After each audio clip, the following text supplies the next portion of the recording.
10 men boarded the ship at dawn. The sun was just a red line over the horizon, and the sea was calm, like glass. They were strong men, their faces weathered by the salt and wind. They laughed loudly as they loaded their gear, ropes, and harpoons onto the old wooden ship. They were hunters, and today, they were hunting whales. The ship moved out into the open sea, cutting through the blue waters. The men were eager, their eyes scanning the waves for the sign of a spout, the splash of a tail, the great shadow of a whale beneath the surface. They didn't hunt for food, they hunted for the thrill. They wanted the biggest catch, to tell the biggest tale. Hours passed, and the sun climbed high. The men's excitement began to fade. There were no whales. Not a single one. The sea was quiet. One of the men, older than the rest, sat at the back of the ship. His name was Samuel. He was wise and had seen many things. He watched the empty sea, his brow furrowed, his eyes thoughtful. Suddenly, the water rippled, and a small whale, no bigger than a boat, broke the surface.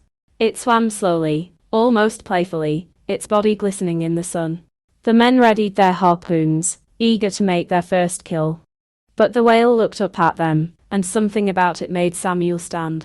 "Wait," he said, his voice calm but firm. "Maybe it's a sign. Maybe we shouldn't be killing whales for fun." The other men laughed. "It's just a whale," one of them said, shrugging. "We've done this 100 times. Nothing's going to happen." Samuel said nothing more, but his eyes stayed on the whale as it swam away, disappearing into the deep. The men went back to waiting, growing restless. Then, without warning, the sky darkened. The wind picked up, and the sea turned angry, tossing the ship like a toy. Waves crashed over the sides, and the men struggled to keep their balance. The storm had come out of nowhere, fierce and wild. They fought against it, pulling at ropes and steering the ship, but the sea was stronger. Suddenly, from the depths, there came a rumble. The water around them began to churn, and a shadow rose beneath the ship. It was enormous, unlike anything they had ever seen.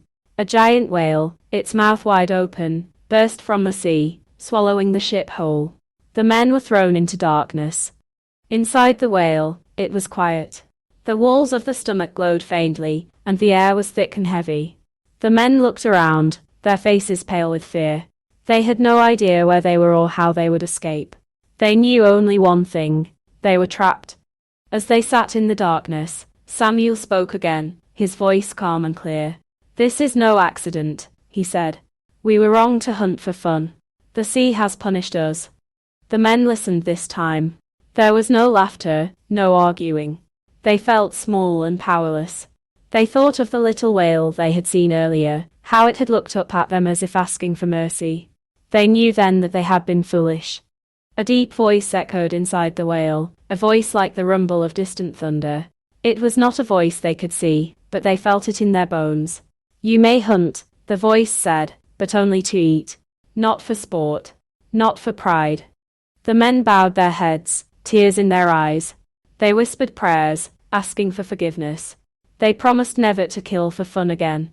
The whale shuddered, and with a great heave, it spat the ship and its men back into the sea.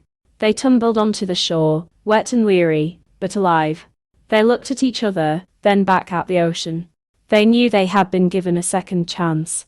From that day on, the men never hunted whales for sport again. They sailed the sea with respect, taking only what they needed and leaving the rest.